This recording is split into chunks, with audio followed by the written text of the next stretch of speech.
Today I'm going over the swing. This is typically done with a kettlebell. It can also be done with a dumbbell. So first I'm just going to show you what we're doing, then we can get into it. So we're first going to take a deadlift stance, which is basically thumbs on the corner of the bell, pinkies at the center of our shin. From there we can take a big step back, then go into hinge, grab the bell, hike, and snap. And this is what we're doing.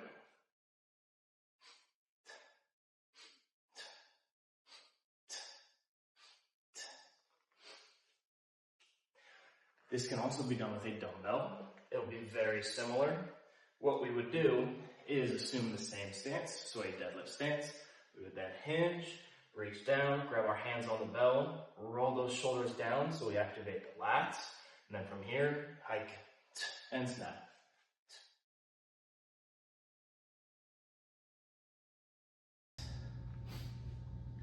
Okay, let's go over some safety stuff. Okay, so the most important thing is that your weight is distributed onto your hamstrings and your glutes and not your lower back. So the first thing I want to go over is where the bell should be, and this applies to both the kettlebell and the dumbbell. Just for consistency's sake, I'm going to stick with the kettlebell so you can see all of these. Starting off, you never want the weight to be pulling you forward. So if you did a deadlift and you hinged and you grabbed the bell way out here, as you lift, you're gonna feel a lot of pressure back here. So that can happen when you're doing a swing, so you have to be very careful and make sure you're doing it right. Now, to do it right, what we wanna make sure is that our hands stay above our knee height. So what we don't wanna do would be have our hands way down here during our swing, okay? That would not be very good. So in our swing, as that bell comes down, it should stay above the knee height. That's what this would look like. You can see the difference. So the first one, what I was doing is I was squatting into it. If I have a squatty hinge like this, my hands come below the knees. But if instead of squatting, I hinge at the hips, my hands come above the knees. So always make sure you are hinging at the hips instead of squatting at the knees. You can see the difference, right?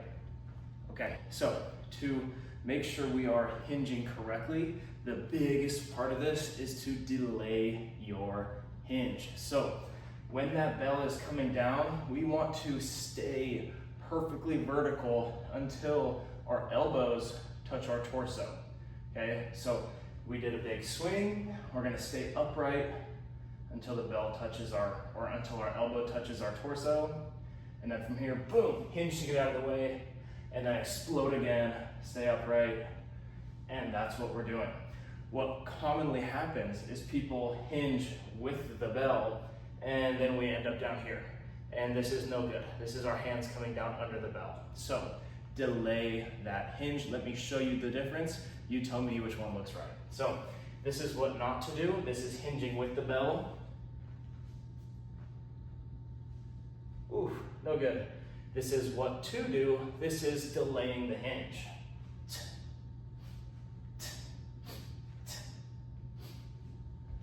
Looks better, doesn't it?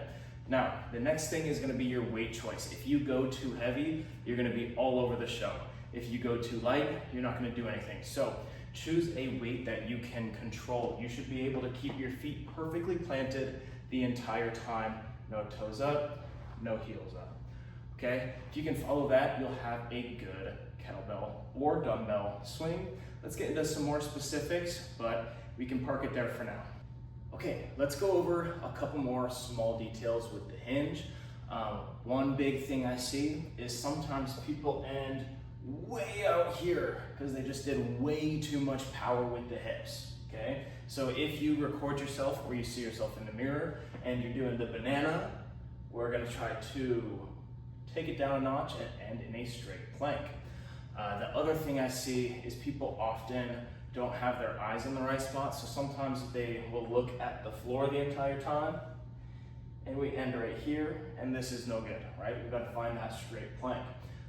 Or they keep their eyes on the bell, and if you do that, you'll find that you're gonna get real dizzy real quick. So we always wanna pick a spot on the wall ahead of us, keep your eyes on that spot. At the bottom of your hinge, you're looking through your eyebrows, not up like this, okay? So the biggest things, keep your eyes on the wall ahead of you and finish in a standing plank. So here's what not to do.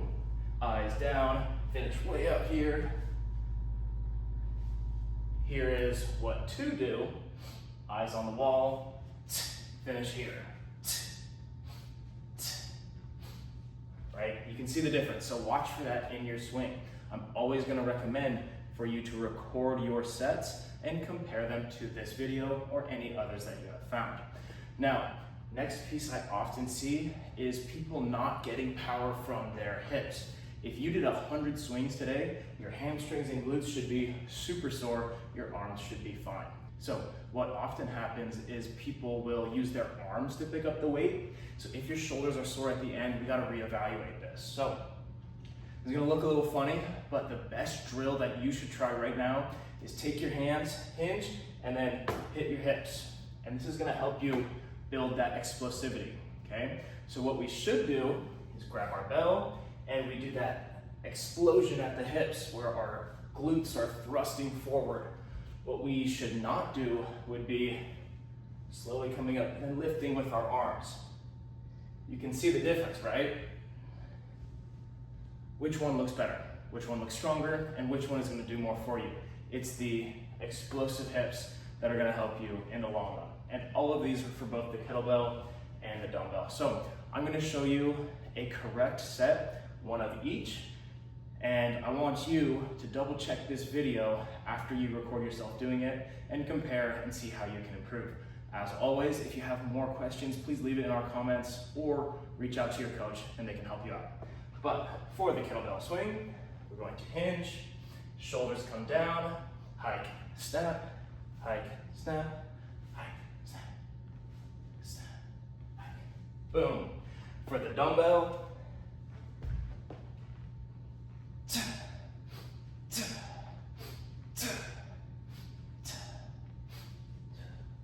okay, now that's all for the swing. Let's go over some smaller details that have to do with all exercises. Biggest one, number one, breathe. So I know that's kind of funny, but a lot of times people hold their breath during their sets and then they end up a little bit dizzy, and we don't need that. So always make sure you're breathing in through the nose on your way down and out through the mouth on your way up. You can hear me do that during my sets. I'm going,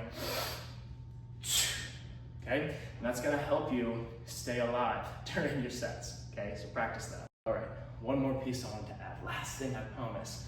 We're gonna call this triangle from knee to groin, your safety triangle. Now, your hands should always be within that safety triangle or dropping below that safety triangle. Anytime that bell is moving forward or back, your hands should be above the knees.